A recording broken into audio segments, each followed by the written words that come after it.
অযোধ্যা রাজা করে আমি বানবস্ত্র সন্ন্যাসন করতে চাই।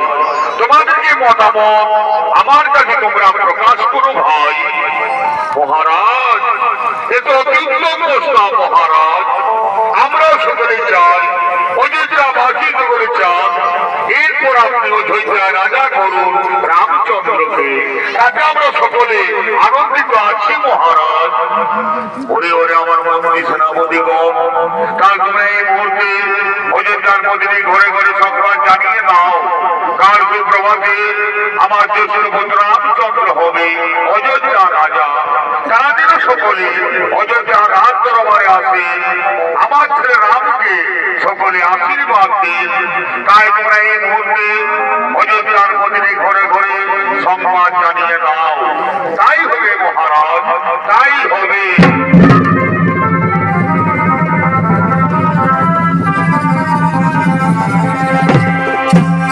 এদিকে অযোধ্যার মধ্যে ঘরে ঘরে সংবাদ জানাতে বাক্যকার আগমন করছে।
তোমরা জানো তোমাদের কাছে আমি কেন এসেছি?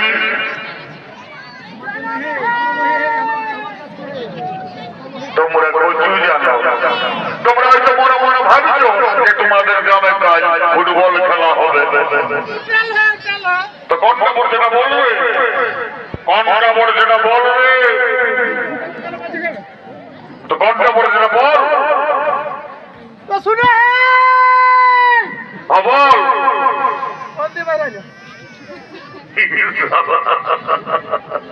ঈশালা দমের চেন্দর বটে, ঈশালা করতে কান শুনে তো ভালো করে বলবে। মন নাই করিল মাছ খাবে,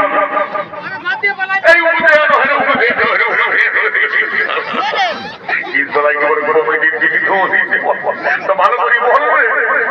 আমার মনে হয় ঈশালা মদ গাঁজা জিনিসে খায়, ইংল্যান্ড হয়ে সব ভুলিয়ে গেছে।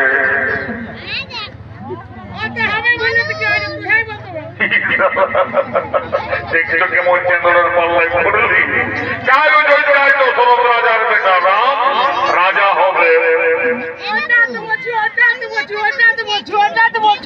তখন বলছে, আমি যখন মনে করিয়ে নিলি তখন বলছে ওইটাই তো বলছে তো বলছি, ওইটাই তো বলছি, ওইটাই তো বলছি।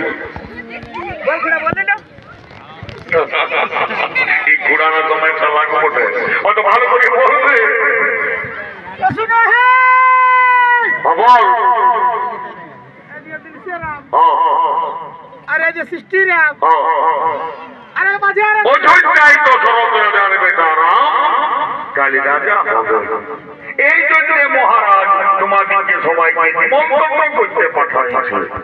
দেখো মা মসি কাকা বেটিরা তোমরা যে বলছি গো, তোমরা কালকেও ঘরে থাকো না বাচ্চা, তোমরা সবাই যাবে অযোধ্যা রাজ দরবারে।